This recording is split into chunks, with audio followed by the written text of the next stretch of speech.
Hello, Miss. I can't see you, but I'll ask my questions.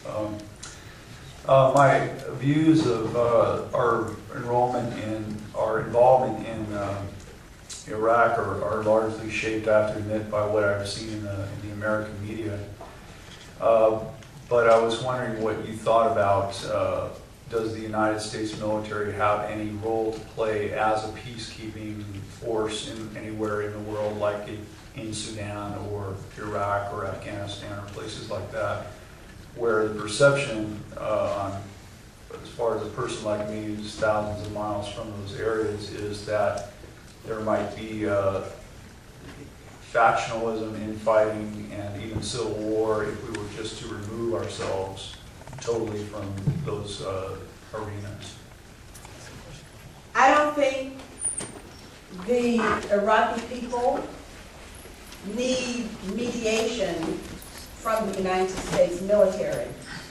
And in fact, during our Power to the People campaign, we supported the establishment of a Department of Peace, because the idea of the United States spending more than $500 billion every year for a military budget that it doesn't even keep track of.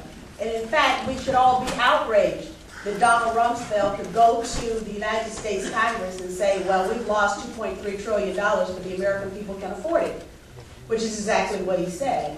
At the same time, he was making sure that the Pentagon invested $60 million in Tamiflu. Why was the Pentagon investing in Tamiflu?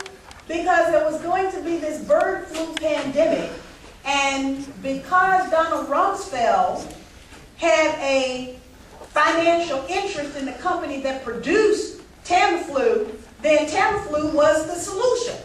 And states all over the United States and countries all over the world invested in Tamiflu. But what's the problem with Tamiflu? It doesn't resolve the problem, or it doesn't stop bird flu. So now we've got stockpiles of Tamiflu that won't work if there's a bird flu outbreak. And now they tell us it's swine flu anyway. But they're still telling us take the Tamiflu. So at the same time that we've got this outrage with respect to the way our tax dollars are being spent by the military and the far-flung deployment of our soldiers around the world, what's happening in UCI? What's happening to the UC system? You're being told that there's no money. Well, there's enough money for some people. There's enough money for some special interests who will always get their dollars first. But what happens when you want health care? What happens when you want quality education?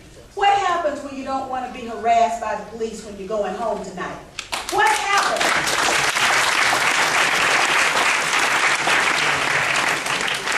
So, sir, let me say to you that if you get the majority of your news from the U.S. special interest press, you are badly misinformed.